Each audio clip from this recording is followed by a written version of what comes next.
Live. We live. We're not live. You feel me? And Shout out to everybody, man. Tuned to this week. Hope everybody keeping up them 2021 aspirations, goals, and resolutions up. You feel me? If you fell off, shit, don't worry about it, man. Just go on and pick it back up and look at it about a quarters now, and don't look at it like the entire year no more. How y'all doing? Okay. yeah, without a doubt, without a doubt. And we are on Facebook this week. You know what I'm saying? Again, as y'all know, we be on 3 platforms.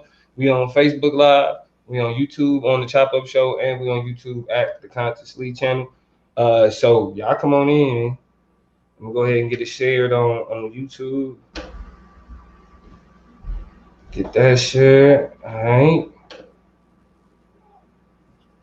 Hello, Christine. Thank you for joining us. Kristen was popping. What's good with you? Kristen, yeah, I pronounced her name all wrong. Christine. Jaleesa in the building. What's good with you, Jaleesa? Y'all come on in. Hey, I'm getting a new gear. I'll be getting a new gear shortly. You know? You feel me? But, it's raining. It might as well just say raining. You know what I'm saying? Raining. AFC champs. We in here. You know, we run it 3 times in a row. 3 times. 3 times in a row. This is the third trip. Third trip back. But you know what I'm saying? We in here. Shout out to Jennifer. Yeah.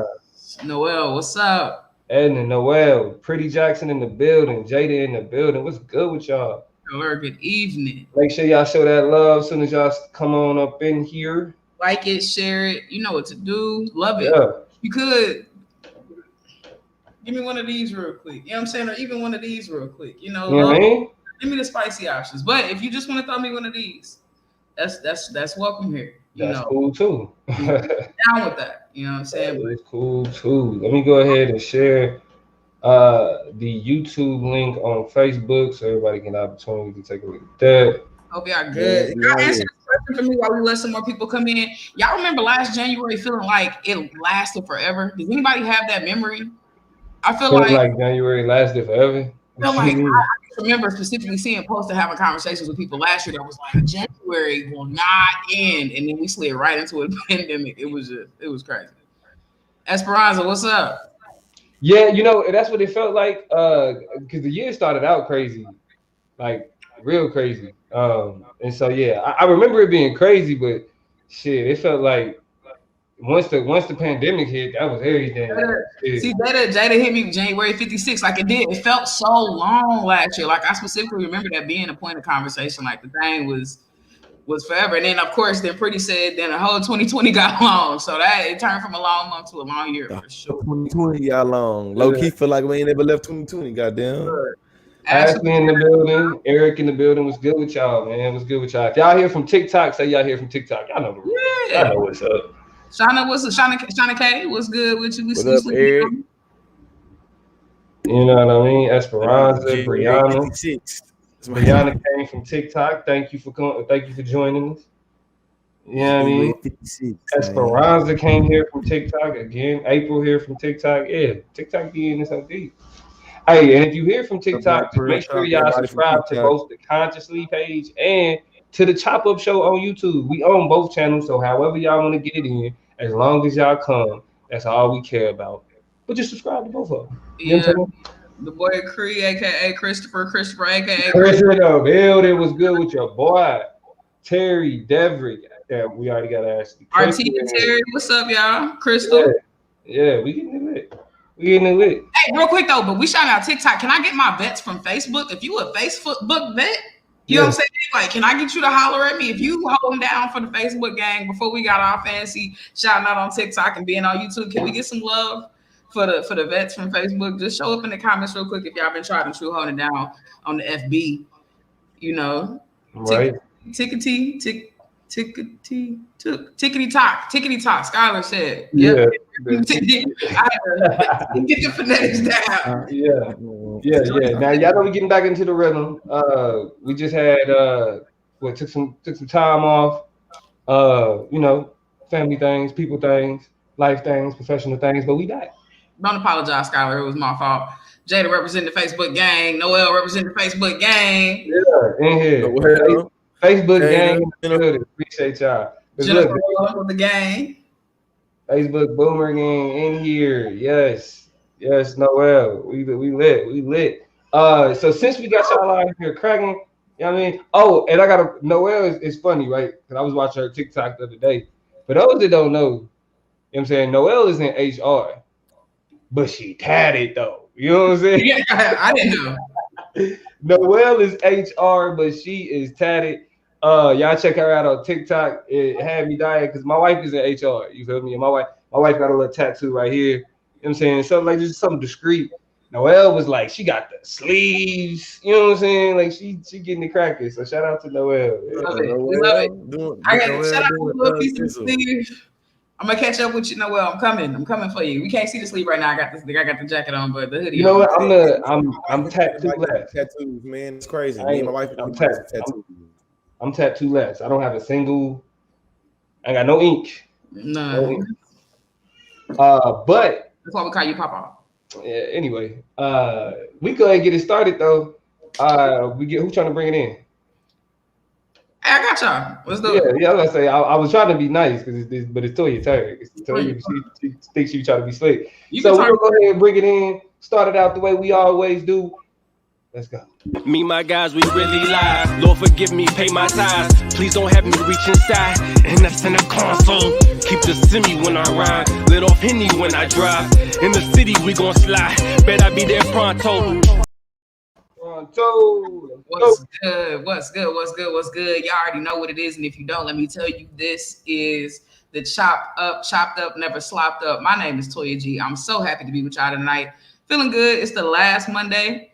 It is the last Monday of January.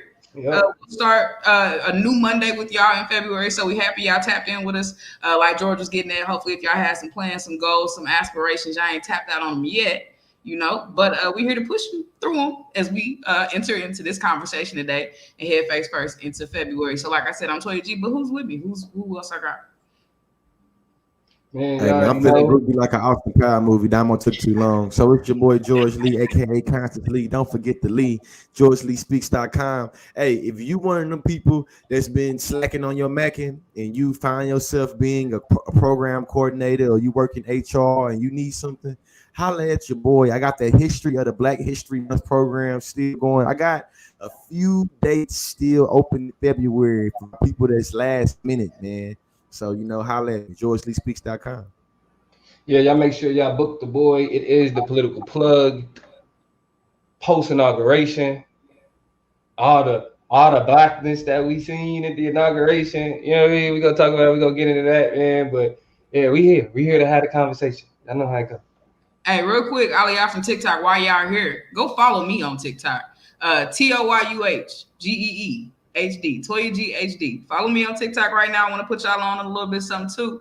Talking about empowerment, talking about leadership, talking about elevating what you got going on, your dreams, your goals to the next level. So follow me on TikTok, Toya G, TOYUHGEE HD. George is taking bookings. I take bookings too, but for right now, I just want y'all to tap into the videos. We'll talk about that later. For right now, just get connected to what I got going on. Hey, shout out to you. I'm looking forward to that note. Absolutely. Education is elevation, but we also want you to live your life in higher definition. You feel me? Right. I ain't got no slogan, but my slogan is "This is where y'all fucking up." So my shit ain't marketable. My shit ain't marketable yet. You know what I'm saying? When I get my shit marketable, then y'all can book me. But until then, I'm just telling you where you're fucking up. Get it all of that. But I want to slide into the show. I want to go ahead and talk about some things. The first things first, I want to go ahead and lay it out, make it plain, put it on the table, say something that needs to be said. Today is January 25th. Tomorrow means it's January 26th.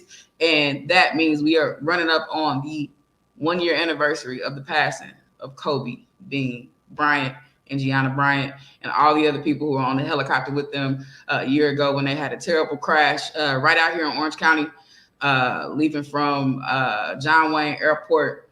Terrible, hard day for a long time. If y'all recall our picture where it said the chop up there said Kobe. You see the plug picture right now is a picture of Kobe and Gianna. We love basketball around here, the three of us. We love Kobe. We love the culture. Definitely. We love everything about it. So I want to start it off making it plain. We love some Kobe. And I'm a Celtics fan. So rest in peace from every basketball fan, anybody who loves the game, to Kobe, to Gigi, and to everybody who was on that helicopter. Definitely got to start off like that.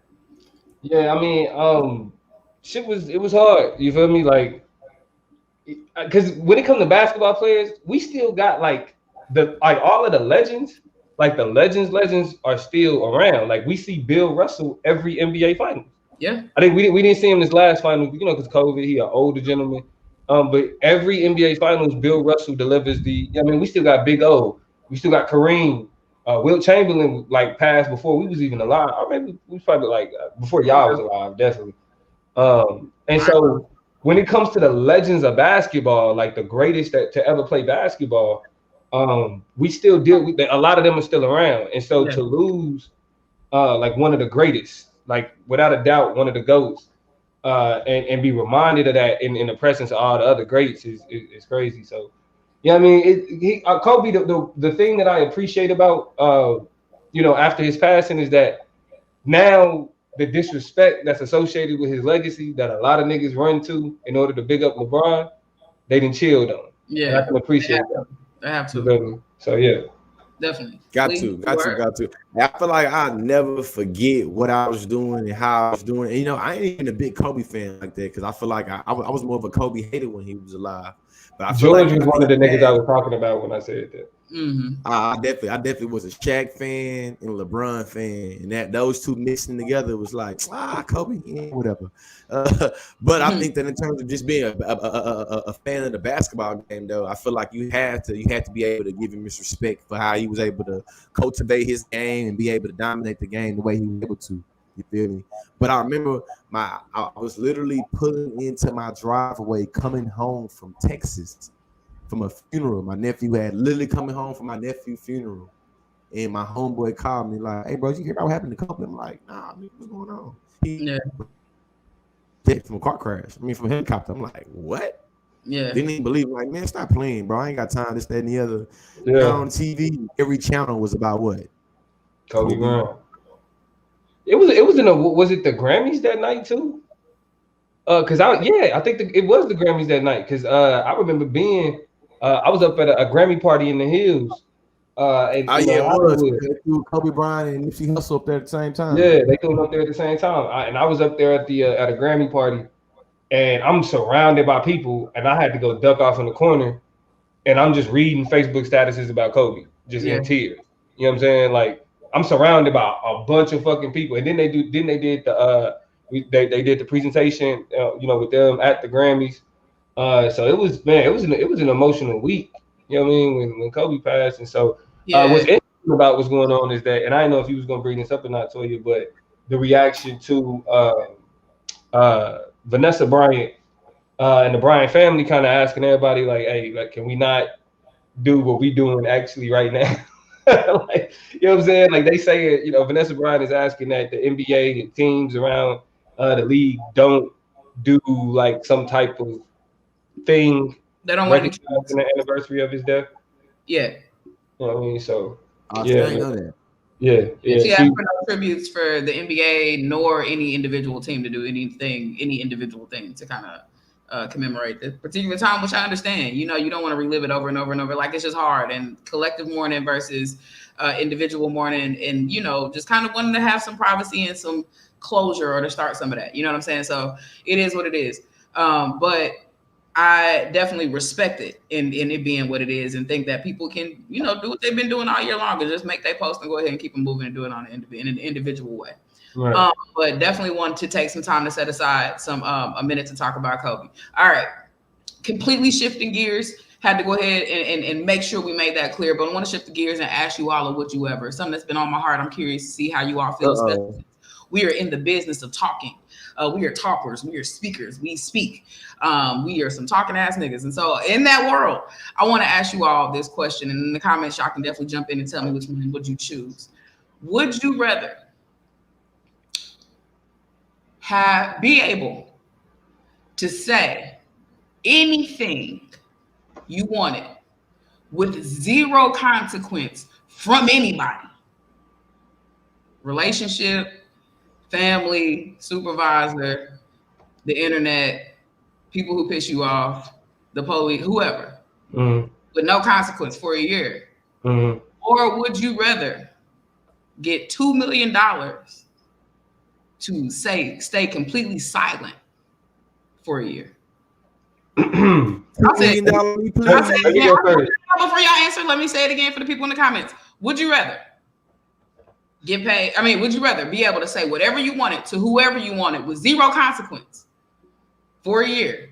Or would you rather get paid $2 million to have to sit in silence? You say nothing, vow of silence for a year. Which one would you take? I'm trying to figure out how to say cut the check in sign language. Yeah, you know what I'm saying? I don't want to be, you know what I mean, no disrespect to the sign language community. So I didn't want to do nothing stupid with my fingers, and no disrespect to the gangbangers. So I didn't want to do nothing stupid with my fingers. But cut the check. But you want the $2 million? I don't give a fuck about talking to people. If I'm sitting on $2 million, let's cut the check. Okay. Jaleesa said, say what I want. You know what I'm saying? So I and Jada said I'm talking so much shit. You know what I'm saying? Like cash shit, like getting it all off. No consequences from nobody. Everybody else saying $2 million, run my money solid. The homie Ben said Ben wanted in hundreds. In hundreds, please. Brittany said I'll be silent, and once I get my money, I'm dragging that ass because I'm out. $2 billion, I can say what the fuck I want and then just set my life up to be away from you and to not have to deal with you no more. $2 million, we can just change our whole situation around. Yeah, I feel like what are words if they don't have any consequences to them? You know what I'm saying? Right. I'm good on that shit. You feel right? Me? I feel like words ain't that much meaningful. Then got no consequences tied. I'm not gonna do whatever I say. Yeah, I mean, it's like what's a snake without venom? Run me that check though, and you feel me? I'm gonna be a tweeting, Facebook making, you feel me? That's fair. Noel says that has to be decided without emotion. Strategy is key. Silence for a year, then $2 million will amplify your voice later if the silence didn't kill you. So you just gotta be strong. You gotta. It's a whole lot of you gotta keep notes. I think Brittany and Noel got this kind of they plotting and planning, they strategizing about this money, and that's what I really like about it. If you're thinking, Jaleesa said, but what if some fuck shit happens during the year to you or yours? Hey, I'm gonna be a writing ass nigga. You feel me? I'm walking around with a notepad. Goddamn. That's what Skylar said. I can still write out mine, so to run me my money. I got two. I'm gonna hire a nigga to stand next to me, and when I want to speak, I'm gonna just write some shit down and hand it to him. But but y'all know it's something about saying it with your chest. Like think about it. Even in y'all best arguments, you ever had an argument with somebody and then walk away like, nigga, if I would have really came at him and said, or really, and that one would have killed them. You know what I'm saying? Like. And you don't that you're remiss. You feel you're missing out. So imagine having to write out everything. But see, this where you miss it. This where you miss it, Toya. I got $200 million. I don't give a fuck about what a nigga thinks. You know what I'm saying? Like, you think I'm gonna argue with you, man? I want Annalise, man. I'm finna my autobiography, some scripts. You write me a couple short stories. Look, and then your money gonna make you some money. It's a year of publishing on sabbatical. It's straight up. Why not? All right, here's the last thing. Since we're talking about money, let's go ahead and transition into this because we've actually talked about it before. And if y'all not hip to it, y'all need to go look into our old videos where we talk about Harriet Tubman being on a $20 bill. Was that with y'all? That might have been with Cam G. I don't even know how old that conversation was. But once upon a time here on the Chop Up, we did have a whole discussion about the United States federal government's, the Department of Treasury's intentions on putting Harriet Tubman on a 20. So essentially, you got a Tubman? Can I borrow a tub? You got a tub from me? Not a dub. Can I get a tub? This real quick survey says, I want to know real quick, from the family, if this was Family Feud, how many of y'all was with Harriet Tubman being on the $20 bill? Are y'all enthusiastic about that? Do you have reservations? There's a lot of different opinions and sides to it. How y'all feel about Mother Tubman being on that 20?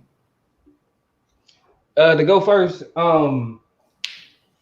it's disrespectful. Okay. It's disrespectful to the history of a people who were once traded as, you know what I'm saying, like capital. You feel me? Like one of our greatest leaders' face is on the legal tender that was once used to purchase her. Okay. Some people will look at that and be like, but that's change, that's progress. But when you look at the circumstances of those people, and we see that when it comes to capitalism and the role that it plays in like keeping black people in a position, right, incentivizing the criminalization of black people in the prison industrial complex, then it becomes a problem because it's empty symbolism so that liberals can stroke their own ego, as opposed to it actually standing for and representing something, you know what I mean, something substantial. So I didn't care that Donald Trump stopped it from happening, and I can care less that Joe Biden is getting it back going. Okay. Yeah, I think that this is a smooth little space. You know, I say education is elevation. You feel me? I think it's cool to make a distinction between things having symbolic value and things having real life value in terms of how it's implicated. And I can see I got mixed feelings on it, where I can see, like, I'm not enthusiastic about it at all, but I can see people being excited about inevitably we are gonna have to spend some money. You feel me? We are gonna have to spend $20. We are trying to get a couple $20 here and there. So the fact I guess a black woman's face on it, if somebody's face gotta be on it, I see it. But you know what I'm saying? Pretty much going what Damo was saying is just like, hey, the fact that she wanted dead or alive for 20s, and now her face is on the 20, I think that it kind of speaks volume of how shitty capitalism is. Where you can turn the commodity into the commodity into the commodity into the commodity type shit. You feel me? Into the commodified. It's like, hasn't America not profited enough off the legacy and the imagery of Harriet Tubman? Like, what does it mean for you now to turn around and, you know what I'm saying, now make the Federal Reserve her face on the 20? To me, it seemed like real fungibility of blackness, goddamn performance, hyper commodification, like I'm good. Okay. Yeah. And so, because I have a question about that, and I'm gonna come back and ask that question real quick. So don't forget you said hyper commodification, fungibility. I'm gonna pick back up on that because I have a question. But I want to get at these comments first to answer Kristen's question. 2 of us are in California, 1 of us is in Oklahoma, so we are in the Pacific and Central time zone. So sorry it's so late, but it's early for us and probably late for some of y'all. So we definitely appreciate y'all staying in and locking in with us tonight. A lot of people in the comments are saying a lot of different things. So it's conflicting. And Alicia says, Brianna agrees with you about kind of the valid points, George, that I think you were making. Ethereal Beauty, we happy he was able to tap in after all. Uniquely Evil says, I feel like it's kind of kiss-assy, like he's doing this to distract from stuff he's not willing to do, which is a very interesting take, you know, and that's, Uniquely Evil, I'm gonna come back to your comment because it goes directly with what I want to talk about in a second, so I'm not gonna forget that. Skylar says that they're indifferent, right? I don't really know. I'm not really worried about it one way or another. Don't really know, but I'm not really worried about it one way or another. 20 is a 20 is a 20.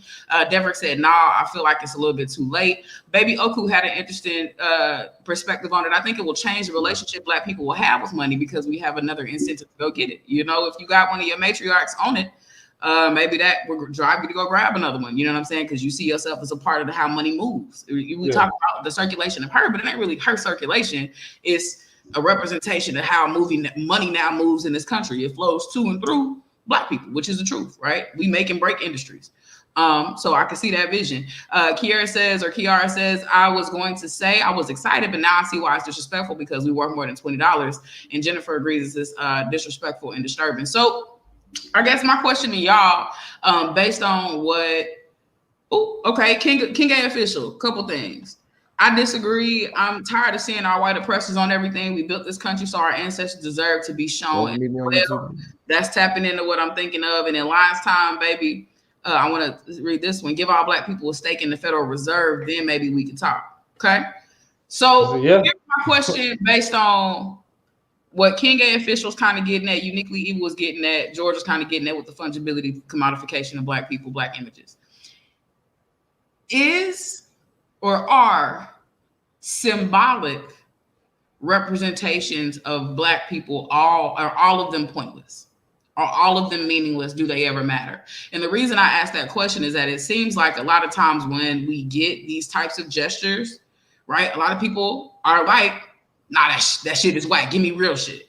Like that, like, nah, that ain't enough. We want more. We want real, tangible. And so in a world where we have a deep, invested, embedded history, Harriet Tubman is a part of the fabric that makes America, America.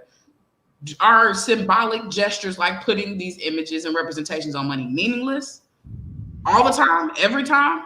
Or is there a space for them? Should we put more value on them? Are they important? Should we be seeking and asking and demanding for more of those types of things? Or are we wasting our time? Is it just futile? What do y'all think? I mean, a part of me wants to recognize like the symbolic value of empowerment and of progression and all that, you know what I'm saying? But the inner like debate nigga Afro pessimist in me want to be like, man, all that shit bankrupt. All that makes us where we have empty signifiers that make us have hope in systems that are always already anti-us. Because every one of these symbols are always symbols that are situated into what I feel like people always run goddamn into. We all are forced into celebratory instances of celebrating niggas getting into white folk shit. You know what I'm saying? And I think that usually a lot of our symbols are situated into black integration into white spaces and places. And I think that you know what I'm saying? You know? And I agree. I agree partially with George, but I also agree with Robert Rangel said. And if y'all coming over here from Instagram as well, make sure y'all say y'all here from Instagram and say what's up. Even though y'all late, it's okay. Robert Rangel says symbolic don't help nobody. Understands it once you get educated, then it works. And that's how I look at it. Right, the symbolism is important for the role that it plays. But if you aren't informed on the symbolism, like if the symbolism is where it stops, then that's where it becomes problematic. The symbol is supposed to be I don't want to say symbol again, but a representation of a larger movement, right? It's supposed to be something that is a marker for something else that we should be doing. So while symbolism has its role in culture, without a doubt, when it stops at symbolism and it's like, see, feel good, then that's where we got a problem. Because like symbols should actually spark action, and I don't. The problem though is with putting Harriet Tubman on the $20 bill. I see a lot of niggas in on Instagram and music videos, nigga, it's $100,000 in tubs. Like boosted $100,000 in tubs. Black history. You know what I'm saying? I see Boosie doing some shit like that, but outside of that, that's about it. Okay. I mean, and this is I struggle and I feel, and shout out to Andrea from Instagram, right? She's like Instagram representative. They're like representation matters, right? Juanita, shout out is from Instagram too. But representation matters. Artia says representation is important, but an empty gesture is still empty, right? And then Monique says, I think they're just trying to pacify us. And I think my concern with it, right, as much as we want to be celebratory, my biggest fear is not in the celebration itself. Like, I think we do have to have space and recognize, and understand that what is capitalism? What is capital without Black people, right? What does it even mean? How does it cohere as a system? How is it comprehensible as a functional system in the United States if we don't talk about and include and make space to put Black people at the fulcrum, at the bedrock of that conversation, at the foundation of it, right? So what does that even mean? Right. But aside from, so I wanted to make space for it. My fear is that we start to have representation that then gives people artifacts to point to, symbols to point to, that say, look, post-raciality, we're over it because your face is on the 20. We're over it because now there are no monuments of Confederate people. There are monuments of all your people everywhere. So we fixed it. We did it. We're good. And that is the type of check marking. Well, what else do you want? What else could we possibly give you? Well, at this point, you're asking for too much. That's where people are able to leverage those conversations because they can say 1, 2, 3, 4, 5, 6, 7, 8, 9, 10, 11 things that we did and changed and put your Black ass face on. Then now you shouldn't be able to. So that's the really risky thing, is that it provides this veneer of post-raciality, that literally makes no sense. A couple things from the comments, and then I have one more question, and I'm gonna get off of this. Vance says, olive branches and gestures don't mean much without the seeds behind them. We're literally the descendants of slaves and prisoners of war. Nothing short of reparations really matters, to be honest. Deverick says, not necessarily. The problem is that for some reason, white people are always there. For example, renaming one of those plazas in DC Black Lives Matter Plaza. All right, cool, but more should be done. And I mean, y'all are kind of saying similar things, which is like, okay. Because I find this to add to it before you read in the comment. Please. I agree. Representation matters, but I think that representation is always just a means to an end. And I think that representation only matters insofar of what is the implications of that representation. If the representation is only just to put a carrot in front of your mouth and pimp you out and make you move forward, and you never get the carrot, and I think that's it's literally empty signifier. You feel me? I feel like that's the, you know what I'm saying, point that I feel like we all getting at right now. Yeah, it's meaningless. And I mean, I think we are at a place where we are over and past those things. Those gestures mean little to nothing to anybody. Over it. Then, okay, my last question to y'all is, would it be enough? And I don't even know if I mean to say enough. This is a real random off the cuff question, but what if the government sent every nigga in the United States a commemorative $20 Tubman to do with what you will? Answer that yourself, please. You said what? Answer that yourself. Answer that yourself. Government said, we sending all you niggas $20. Be happy. Do with it what you, nigga, that ain't gas for the week, nigga. What you talking about? I'm gonna send y'all, nigga. Look, they can send us $20, but can't send us no the 2,000 for the month. Man, stop.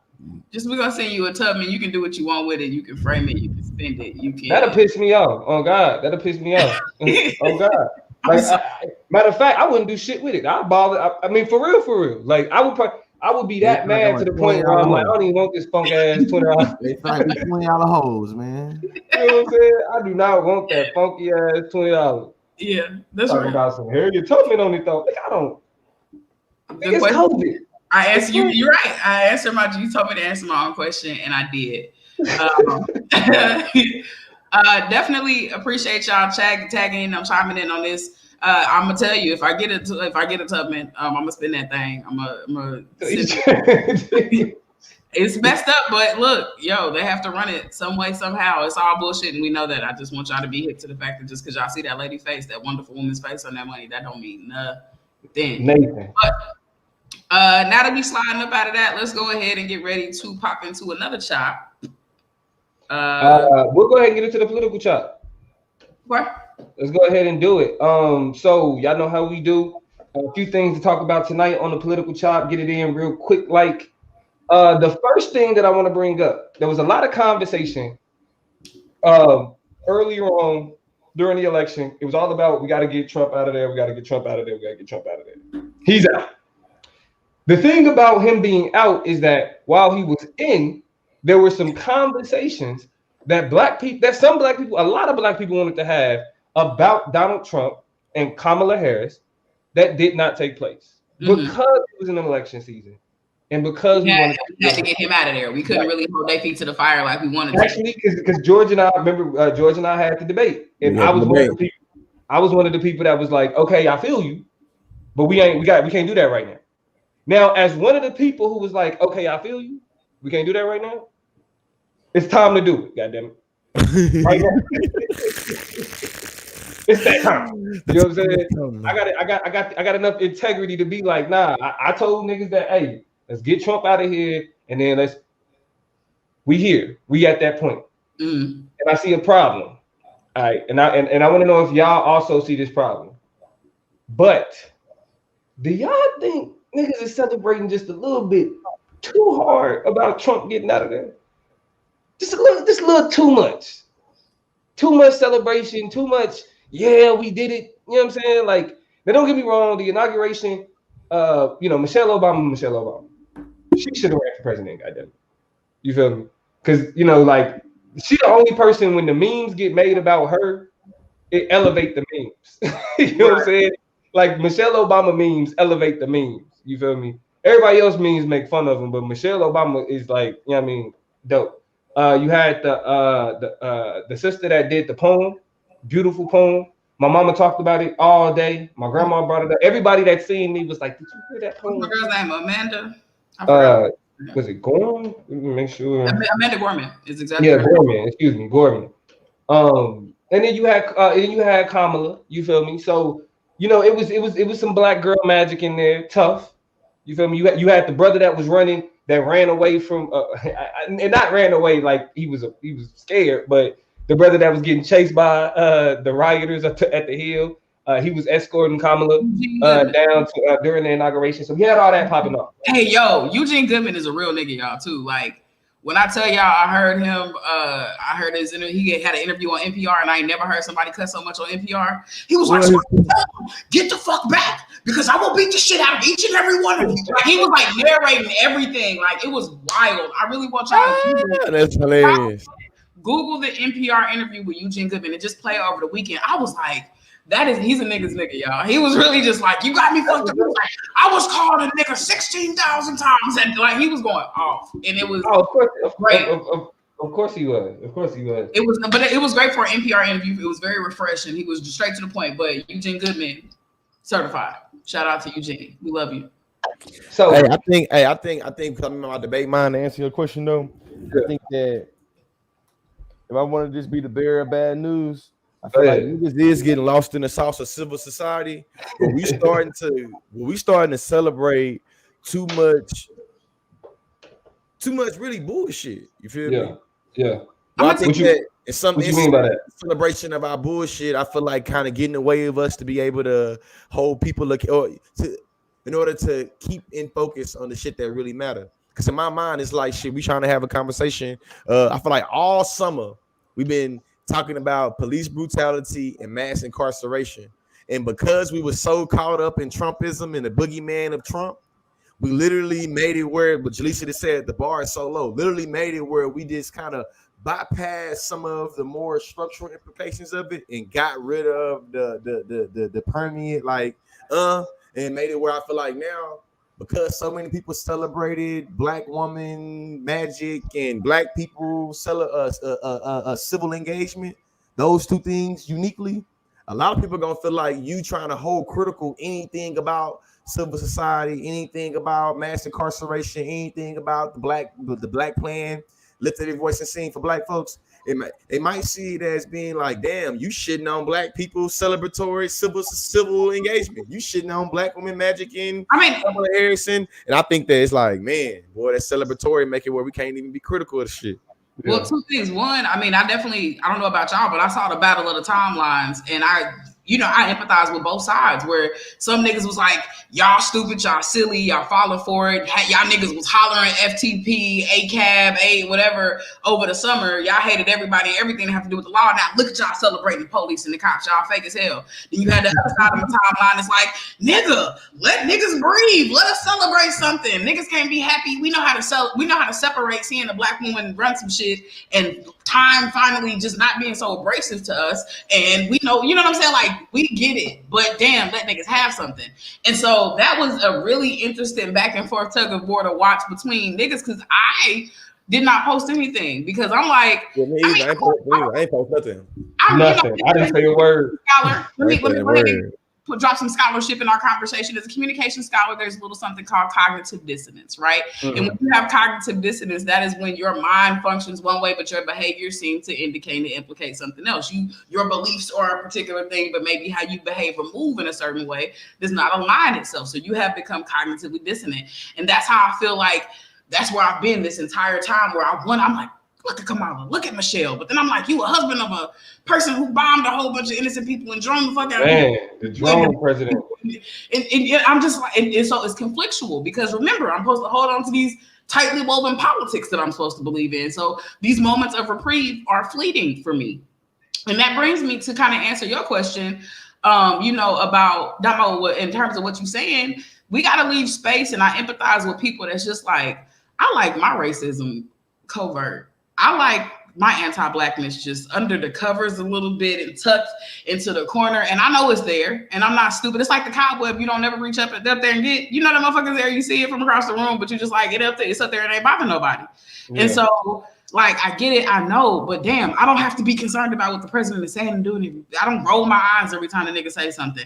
I look at the shit he say, and I'm like, that makes sense to me. Even if I don't know what's in the background, and I know the background of it is probably bullshit, I'm at least getting this reality in a way that does not trigger me and cause me literal emotional and psychological damage. And I identify with those people. I empathize with those people, because it's just like, nobody's fault. Nobody's stupid. Nobody is. Come on. What surprises me is that it's not enough in the middle. I mean, because can we really celebrate the lesser of two evils? You feel me? Like, are we? Because it's the lesser of two evils. So regardless, celebrating evil. You know what I mean? That's what I feel like. I feel like we live in polar. I feel like the times we live in is so polarized. Is that sometimes it's hard to have that balance, or that balance is so stigmatized, and wanting to have something where in the middle where I feel like we really don't live in a reality like that no more. You feel me? That used to be. I feel like giving a whole bunch of credence in terms of you being balanced, you being, even, and you being well, surrounded. I was like, nah, that real around that that sounds like respectability politics. Exactly. And that's exactly what it is. And so I feel like, and I'll say this, and we can get it on to the next story real quick. I feel like it's just like we were talking about symbolism earlier. Like, I think both things are true, right? I think we can look at the blatant and disrespectful old school racism that Donald Trump purported, right? Because I can't identify with people who I like my racism loud. Why? The whole goal is to quiet it. You know what I'm saying? So the fact that you like your racism in your face, it's like, nah, I want to punk racism. I want racism scared. I want a racist to be afraid to be a racist. Yeah. What you do in your own home and what you call niggas in your own home, that's what you do. But I want you to be afraid to say that shit in public, nigga. Yeah. Straight, without a doubt. And so I do think there's value in pushing them back. But to answer the people that's like, well, I want to know who the racists are, all you got to do is pay attention. Yeah. You know what I mean? That part. I mean, we gain through a lot of these things some of that racial literacy that we are surrounded by, so that you can identify shit like being gaslighted, shit like, you know what I'm saying, when there are structural things happening to you that don't have to sound like, nigga, you ain't shit, fuck you, nigger with a hard R. It ain't got to be all of that. Sometimes it's in other ways, and if you become knowledgeable about that, then all of a sudden the shit is staring you in your face, right? K-High said something interesting, and I agree with this statement 1000% before we move on. And it is, this feels like the post-Bush era where we were just so happy an idiot was out of office. And a couple of things there. One, man, the feeling of just a new president on top of it being Barack Hussein Obama. The magic Negro, like that was the magic Negro. That was a hell of a waiting to excel moment. And there's a master's thesis to be written here. There could even be a dissertation, and I'll tell you why. Because again, after the Trump era, a black woman comes in. There's something about blackness that when it's attached to the new resuscitation and the new breath that the United States needs to take to really it's something about niggas, right? You have Barack Obama right after George Bush, and then you have Kamala Harris now being the magical Negro who saves America and who breathes life and resuscitates political life again after Donald Trump. And so there's something there. There's something very interesting, but also the resuscitation efforts are clearly getting more desperate because you were okay with just having a black man and that was good enough. Now you didn't have to rely on a black woman to dig us out of the hole of where we've been in. So there are some connections to be made. The other thing that I'll say, and then I promise I'll pass it back, is the romanticization of George Bush that has been taking place as of late. If y'all notice at the inauguration, a lot of people pointed out that George Bush has turned into this lovable rascal. Shout out to Damo, this cute little Michelle Obama accessory, this person that is harmless and he really has though. And niggas forget about Hurricane Katrina. Niggas forget about taxes going through the roof. Niggas forget about the mishandling of economic crises that happened when we was in high school and shit like that. A lot of people forget all about those realities. I was in Kansas City, Missouri, paying damn near $4 or $5 worth of gas because we was in a recession because of his orientation toward a lot of terrible economic policies. And so, it's just, I hope that doesn't ever happen with Donald Trump. That he ever gets to a place where he gets to be cute and adorable and just somebody like that is a. Yeah, I think that shit been said. I mean, we thought Bush was despicable, y'all. Hey, I feel like because I'm in my debate mind right now, I never underestimate the transcendental nature of whiteness and white people. And I think that white people always have the privilege of being able to transcend from the most horrific, craziest shit you can think of. And in my mind, we celebrate George Bush can transcend from leaving niggas out during Hurricane Katrina. Come on, I think that if he can do that, and literally, Kanye West became an icon for saying, I think that George Bush doesn't care about black people. Not even saying I think, just saying George Bush doesn't care about black people. But to respond to what you're saying, George, that's true, right? But that's because he did what he did to black people. Trump and Trump supporters assaulted a white institution. Drop the line there, brother. Drop the line. Hey, point in case. Yeah, right. You feel me? Keeping it pushing though. Let's get the second story that I want to get into is because I'm tired of talking about Donald Trump. I'm glad we can finally move on. But in doing so, like I was saying earlier, it's time to have those conversations that niggas was not trying to have because we wanted to get these niggas elected. Okay. But let's do it. I want to ask y'all. I want y'all in the chat and George, Toya. Is there anything that Kamala or Joe can do to rectify their past and all of the efforts that they went through to lock niggas up? Because just to kind of lay the framework and lay the groundwork, as if y'all don't know, Joe Biden crime bill. Now the criticism, the response is, well, it wasn't just Joe Biden. All of Congress had to vote for it, and the president signed. Okay, we know. But actually, people who know Joe Biden, people who introduce Joe Biden, who talks about his accomplishments, the crime bill is a unique Joe Biden accomplishment because he was the main voice behind getting it passed, arguing for it,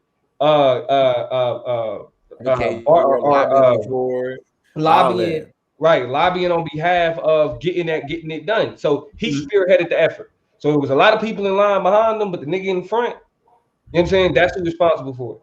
And we know the impact of the crime bill, and how it further criminalized black neighborhoods, specifically at a time when it was more that was needed in black neighborhoods than police.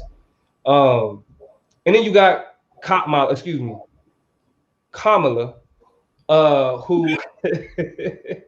who during her time as Attorney General in California did a lot of suspect shit and seemed to operate on the behalf of, again, continuing to find different ways to criminalize black people, like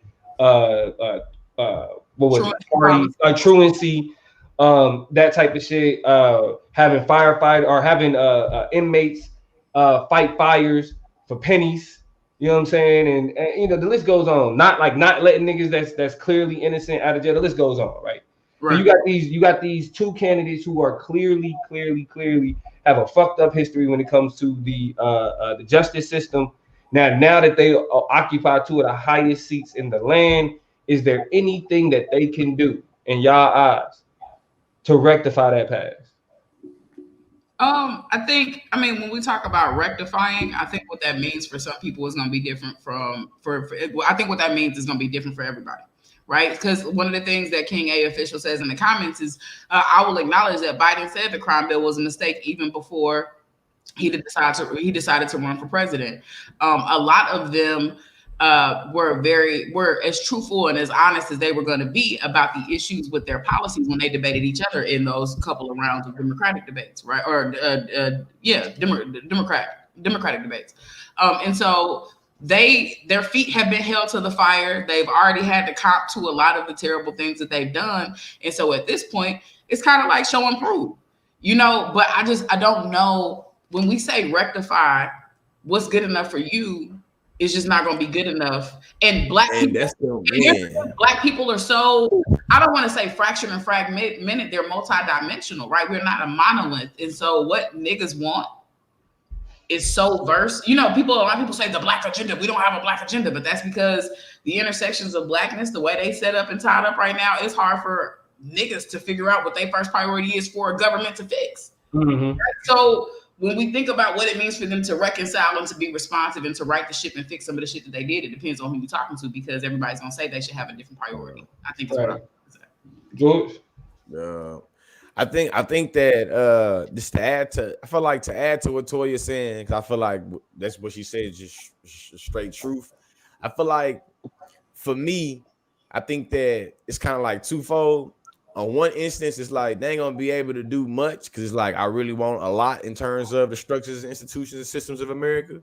But I think that if I'm being pragmatic and practical in terms of them being able to mitigate how niggas able to live their day-to-day lives, like right now in 2021, going to 2022 and 2023, in my mind, it's like, Joe Biden, you ran a little voice team plan. Shit, you made goddamn a whole bunch of different, you know what I'm saying, promises. Me knowing how politics work and politicians work in campaigns. Now, usually politicians probably can't really fulfill like 30% of their claims. I think that if you was able to just fulfill, you know, shit, what I feel like he was able to do half of what he said he's gonna do for black people. I think that he'll be able to, you know what I'm saying, do something. I feel like most time history gonna be real, you know, benefit of the doubt to white folks in terms of what did you do in history lately. And you know what I'm saying? If you did something lately, because think about it right now. Shit, George Bush is celebrated because, you know, goddamn him and Michelle Obama been caught in 2 viral moments on social media. And we didn't damn near forgot about, you know what I'm saying, all the shit that he did and said to black people. Real quick, I want to plug our IG page, the Chop Up Show. If y'all not following the Chop Up Show on Instagram, y'all should. In the story, if y'all go to the Chop Up Show story, I'm posting right now the Biden's plan for America, right? It's a post that we had months ago comparing Trump's plan versus Biden's plan when they were running for election. But there are details about specifically when George talks about if he just did half of the stuff he was talking about doing. That's what y'all go. Okay, so you froze up a little bit. Yeah, definitely. But I do want to get to the comments. So go check out our story.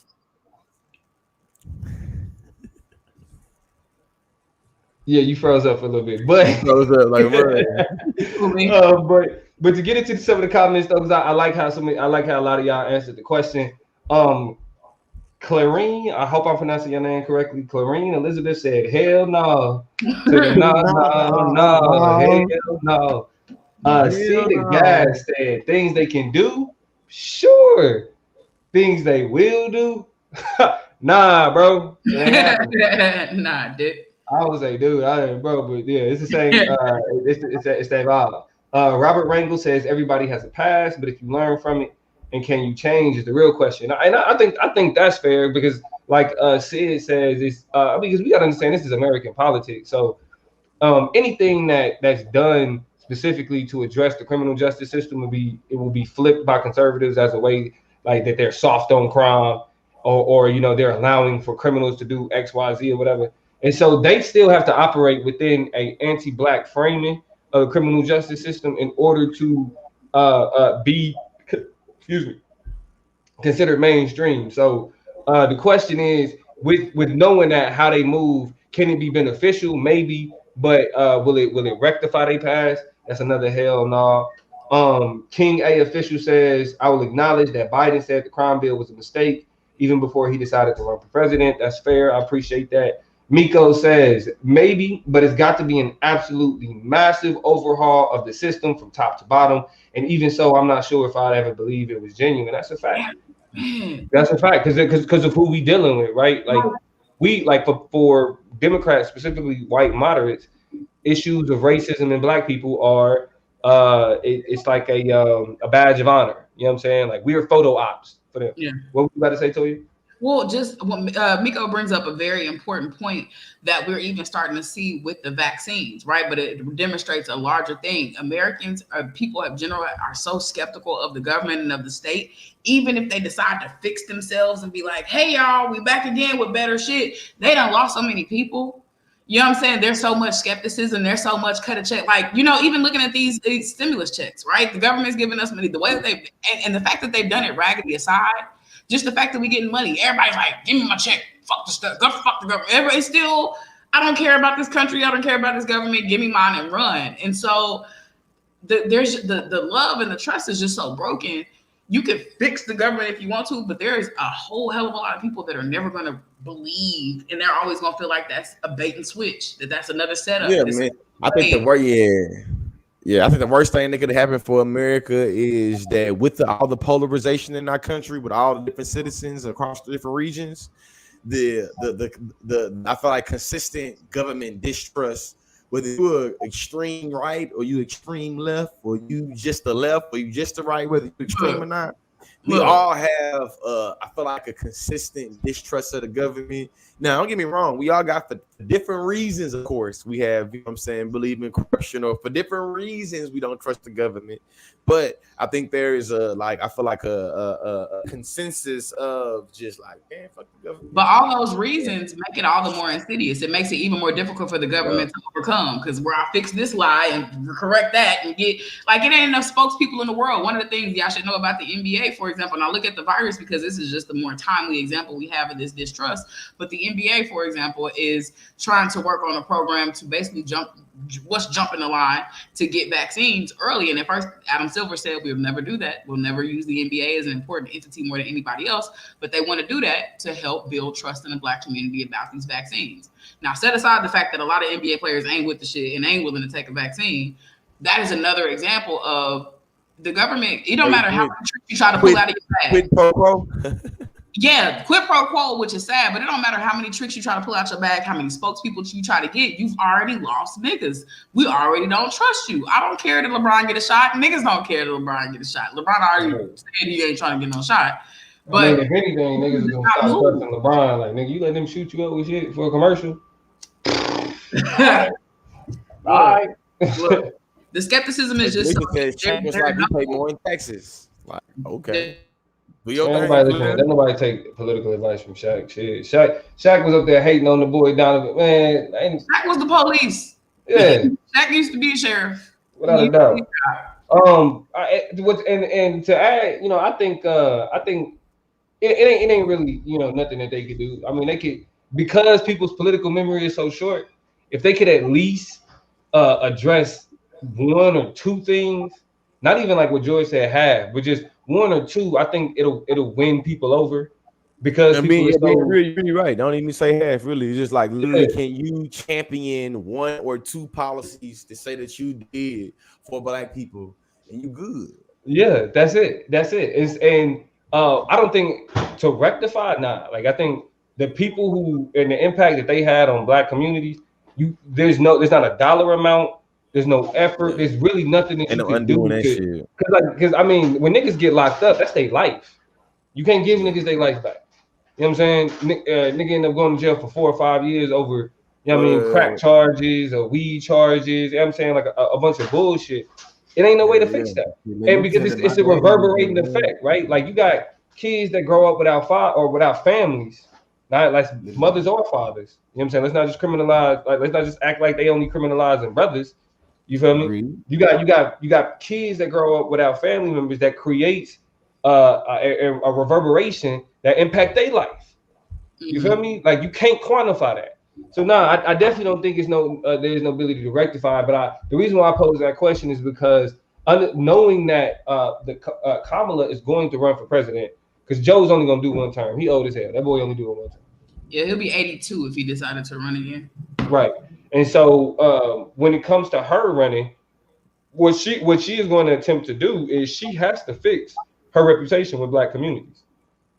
And if she doesn't do that, then her chances in 2024 or 2025? 2024. Yeah, chances in 2024, you know what I'm saying, are very slim if she's still being called Cop Mala. If they still calling her Cop Mala and she didn't just spend 4 years as vice president, so yeah, she got to do something about that. Well, I mean, you know, the way that America works, they're going to get their turn, because a cop is going to shoot somebody. It's going to make national news. We're going to go through the same process we go through every time somebody is shot unjustly by the police, and they'll have a perfect opportunity to start to demonstrate. And it's sad to say too, because Toya's so right. How America's set up, they gonna get their time of racial crisis, of dealing with police brutality and niggas being mad from East Coast to the West Coast to the Midwest to the South, and how they try to play politics is gonna be very telling. You know what I'm saying? And then being real, me knowing what I know, I feel like Joe Biden, he was damn near called Uncle Joe through the entire Obama presidency. Say it. So he was able to kind of, in my mind, be a little bit immune to all the fuck shit he did to niggas politically, socially, and economically that impacted our community. It wasn't until he started trying to become that commander in chief again, in my opinion, when we started to hear some of the greatest critiques and analysis of what he did in terms of the crime bill. So I think that even in too, Kamala's a black woman. Mm-hmm. So I think that even if Kamala was ain't Auntie Kamala, you know what I'm saying, some shit, you feel me? Vice president. If she run for presidency, she's gonna have to face it again. Yeah. That's what I think. Yeah. If the white man face it again, this black woman for the damn show face it again times 3. Yeah. But that's why. But I mean, that's why this is really her shot. I mean, you got to do something. You feel me? Because like, yeah, you're gonna have people that call it that or whatever. But if she can put forth the right effort, it's things that she can do to play on the very short memory of voters, specifically Democratic voters, boy, because they get them every time. The last thing we're gonna touch on before we close out tonight is Trump getting kicked off Twitter. At first everybody was like, yeah, Trump got kicked off Twitter. Yeah, finally, he's no more tweets. But then I seen the Facebook status, Amber Kelsey, shout out to the homie, where she was pointing out like, oh, it's Trump today. But then Trump is used as the justification to ban other people. And I know it sounds like I know it sounds like one of those, oh, you know, it's a censorship, but it's deeper than censorship, right? Because if they can ban white people, they can ban anybody for anything. And I know it started with the insurrection and all that other shit, but it creates some concerns for me. But I want to know from y'all perspective, is Trump getting kicked off Twitter something that should be celebrated, or is there a fear? Do y'all share my and Amber's healthy skepticism of what it means for Trump to be kicked off Twitter? I personally, while I agree with Amber and I understand that one interpretation of this can be that it sets a precedence, I think that the idea that Trump being banned is the beginning of something ignores a lot of banning and shutting up and blacklisting and what's the phrase that happens to you? Shadow banning. And all of that. I was just watching I watch CBSN, which is CBS's constant, like 24 hours news network, and they have a whole kind of documentary news expose thing about left voices that have been silent. Like this black woman is like, I argued with somebody in a Facebook group one time, and I have not had access to my Facebook for like 8 years. Like it's like really weird, crazy shit.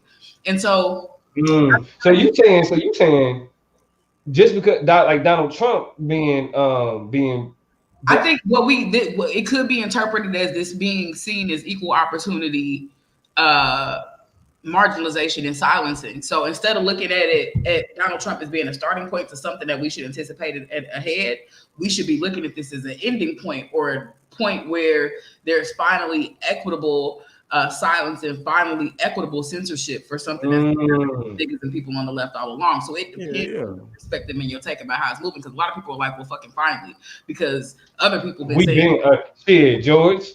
That's how I feel. I've been kicked off of TikTok 3 or 4 times. Shit, before Donald Trump got kicked off of any social media platform. And all I say is education is elevation, and we talking about unapologetically black shit. You use the N-word, George. You know what I'm saying? Shit like that. So for me, I see it as being like is really a catch-22 regardless, because they're gonna do what's good for business and they're gonna always prioritize what's bad for business regardless. You feel me? When niggas like me, when black content creators are getting censored on Facebook, YouTube, Instagram, Twitter, whatever, they being censored. We being censored because the white people that control the algorithm, control the AI, control the marketing promotion, they feel like our content is bad for business. You know what I'm saying? And when it come down to it, the shit that Donald Trump was doing, they felt like it was bad for business. And they recognized what Toya's getting at. It created, and what Amber got at, it created a trade-off that now, because we've censored a extreme, you feel me, great popular right voice, we now have to create some reciprocity and create some type of equal, you know what I'm saying, balancing of the scale, and be like, shit, now we got to go find some left voices to silence so we can show, because it'd be bad for business. And all of our right-leaning, conservative-leaning investors and people that, you know what I'm saying, fuck with our business, when they rock with us, we only censoring Donald Trump. So we have to make some spectacular censorship of other people. We know what happened last year when they did Alex Jones one day, and the next day they did Louis Farrakhan. Yeah. So we already know they're gonna make these false correlations of saying like, you're racist towards white people, and you're racist towards black people, and where they're saying this is bad. They'll make false correlations. Yeah. So my mind is just always, it's me, it's just one of the fallacies, literal fallacies. You feel me? They're gonna do what's good for business, man. If they feel like what you're doing is fucking at the bottom line, you don't feel like doing what's fucking what I'm saying the bottom line. Think about it, man. TikTok can send me a whole bunch of merch with their name on and shit, but my content is not good enough to get that verification. My content not palatable. You feel me? My content not good for business. You know what I'm saying? In the same way, they're not gonna like, you know, and it's interesting getting into a conversation where we talk about what content is good and not good, because I want to go ahead and plug a topic we're going to talk about next week, and I'm going to plug it in a special way. So next week, George is going to talk about these social media platforms and how they benefit our blackness, but also kind of like silence and censor blackness, and kind of the catch-22 that niggas as influencers of culture, right, is literally social entrepreneurs, the difficult spot that they're constantly in. So we're going to talk about that next week, and one of the ways we're going to frame it is in the context of not TikTok, but Clubhouse, right? So if y'all not on Clubhouse, I need y'all to try to get on Clubhouse. It's invite only and it's iPhone only. So I don't make the rules. All my droids out there. Big love to y'all. Find you an Apple device. See if you can tap in there. Damo say, he flipped the bird to the people. It's not my problem. The little green, that's y'all business. But Apple folks. We don't see green, nothing. Like, that's y'all business, actually, because we don't see. And here's the thing, Lions time, baby. I don't know what you're trying to get at, but no, I didn't vote for Donald Trump, so you can move around with that one. But other people in the comments, if you want to get on Clubhouse and you don't have an invite, if you can comment in the comments, I got 4 Clubhouse invites I'm willing to give up right now, tonight, so that y'all can get on Clubhouse and see what it's like if y'all haven't been on there, because we're going to talk about it next week a little bit. So I got 4 Clubhouse invites. If you can tell me what I do for a living, tell me what I do every day to make money. What's my job? This is for the people who've been rocking with me on the chop up. You can have a Clubhouse invite. So if you want one, comment in the comments, what do I do for my job? If you can tell me, if you've been listening, rocking with the show long enough to tell me what I do to pay my bills, I will give you a Clubhouse invite. No Lions time, baby. I don't sell drugs. I used to, though. I've been delivered. Thank you, God. But I found another way. Nicola, what's good? Actually, now, okay, we got to ask another question. Nicola, actually, Nicola already answered the question correctly. So I got to change. Now I got to change the question. Let me see. Damo just had a baby. If somebody could tell me what the baby is at this stage in its life, we don't know how it's going to identify, but at this stage, if somebody can tell me what Damo had, just had a baby, y'all tell me what it is. I'll give you what are Nicola, I gotta keep it up because I owe you an invite. We're gonna figure out how to get that to you. Somebody tell me. All right, King A official, you got it. Yeah. Hey, King A, hey, appreciate you. If King A official and Nicola, I need y'all to hit me up in my Instagram inbox. DM me, and we'll talk about at Toya G on Instagram. At Toya G on Instagram. Yeah, Ethereal Beauty that's my boy for right now. I mean, like that's the pronouns he was going with. We gonna see. What's another good question? I got 2 more invites. Y'all help me come up with a question we can throw out there to get somebody else on Clubhouse. All right, check it out. How many followers does George have on TikTok? How many followers does George have on TikTok? Easy one. Real quick, how many followers on TikTok? Somebody, whoever comment first, get a. Come on, y'all trying to get on Club. We trying to get y'all on Clubhouse, man. We trying to. How many followers does Consciously have on TikTok? Hey, and it's actually interesting too because what's up? What'd you say, George? K-High on there. Okay, we got a winner. Got 1 million followers. Okay, all right, K-High. All right. There's another one, and the last Noel came with the specifics though. 1.4 between two accounts now. Look, straight up. Right. The last one. I got the last one. What university did George and myself debate for? What university? And here's a hint. He currently teaches and coaches for this university. Yeah, now y'all just giving it away. Real quick. Give it away, huh? No, you gotta pay attention though. Niggas don't really talk about where we go to school. It's true. It's true. What university are Georgia? Somebody said Harvard. Nah, but we know some of them niggas. Yeah. All right, Jared. Jared cheated. Jared. Is it somebody that cheated? Jared cheated. Jared. All right. Hey, fair is square. Fair is fair though. Fair is fair. Jared, Jared, like, oh, you don't count, Jared. Look, at least you said Harvard. Answer Howard. the questions. You said Howard. Answer the questions. To be clear, I'm a professor. I'm a professor at the university. I teach California University State, Fullerton, representing. That's where I work at. Professor in human communication. The second question was what? Don't boy. Don't have boy, by the way. Third question, what was K-High's answer? The followers. George got over 1 million followers, 1.4, this, that, and the other. And then some more people on Instagram, this, that, and the other. And then lastly, University of Oklahoma is, where the homies went to school and debated it. So Jared said give it to somebody else because he knows Jared. What's up? That's the homeboy. You know what I'm saying from OU. Yeah, too. Jared probably got hella connections on the clubhouse. Right. Christopher, what you mean for the nostalgia? I'm confused, but let me get a back. He want that invite. Chris want that invite. Christopher, you want the invite? DM me. Y'all got 10 minutes to DM me at Toy G. If I don't get a DM by my time 9:08, I ain't got nothing for you. Go holler at me real quick. That's you too, Beauty. Get it in there. Come see me. Get it in there. George, you ain't got it because I got the Android, so I can't help you out. But George, you ain't got no invites. Yeah, all 5 of my invites, I think. Hey, get George. Ethereal Beauty. Hit George up on Beauty. Hit George up on TikTok. He got you. Yeah, Ethereal Beauty. I definitely got you, Ethereal Beauty. Yeah, TikTok or IG. Hey, what's your Instagram before we get off live? What's your Instagram, Ethereal Beauty? So I make sure I follow you because I know that if I don't follow you, and you send me an Instagram, you send me a DM, I'm not gonna get that shit. Hey, DM convert, your shit behind, bro. Catch up to the live.